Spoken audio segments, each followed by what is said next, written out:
Selamat pagi, siang, sore, dan malam untuk Pak Heri dan teman-teman semua. Pada kesempatan kali ini saya akan mempresentasikan tugas saya yang berjudul Analisis Line Balancing untuk keseimbangan proses produksi kaplet di PT Gratia Usada Farma.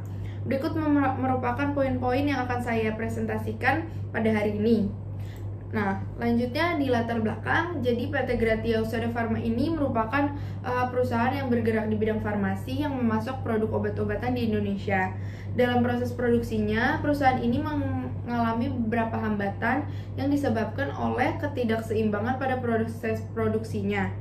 Hal tersebut dapat dilihat dengan adanya ruangan untuk produk setengah jadi, di mana produk-produk tersebut menunggu antrian untuk dilakukan pemrosesan pada mesin selanjutnya yang belum selesai melakukan proses produksinya. Nah, karena hal tersebut diperlukan analisis line balancing dengan beberapa metode, dan pada penelitian kali ini dilakukan dengan beberapa metode, yaitu metode RPW, metode LCR, dan metode RA. Nah, selanjutnya tujuan penelitian sendiri. Jadi tujuan penelitiannya ini adalah memberikan usulan rancangan model line balancing yang tepat untuk lini produksi kaplet beserta pengelompokan elemen kerjanya. Selanjutnya meminimasi idle time atau waktu menganggur pada lini produksi kaplet, dan yang terakhir melakukan analisis line balancing pada kaplet untuk meningkatkan produktivitas produk.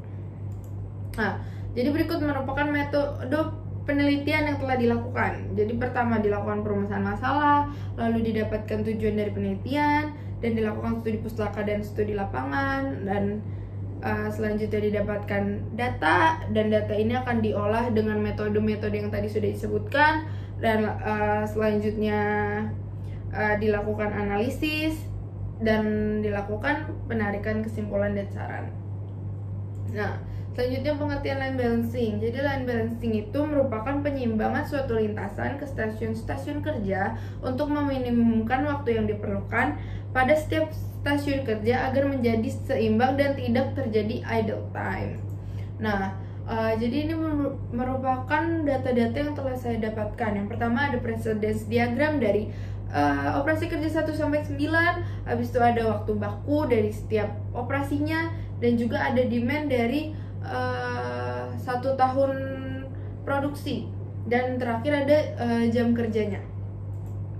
Nah, setelah dilakukan pengolahan data dengan metode-metode yang tadi disebutkan, didapatkan hasil seperti yang tertera pada layar.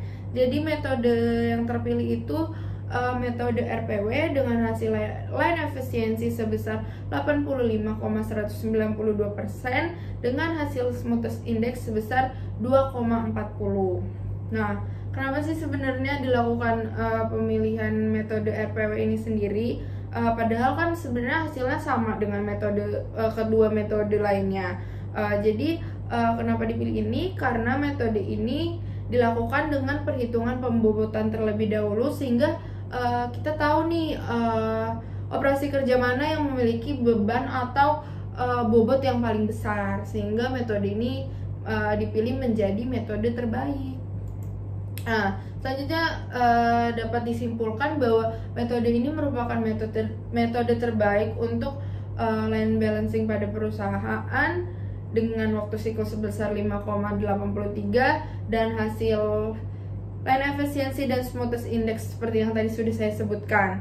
Cuman pasti di setiap penelitian tuh ada dampak positif dan negatifnya. Jadi kalau dampak positifnya sendiri itu dengan menggunakan line balancing ini operator pada proses produksinya itu dapat dikurangkan, dan juga perusahaan dapat mencapai demand yang diinginkan perusahaan dengan waktu yang lebih cepat.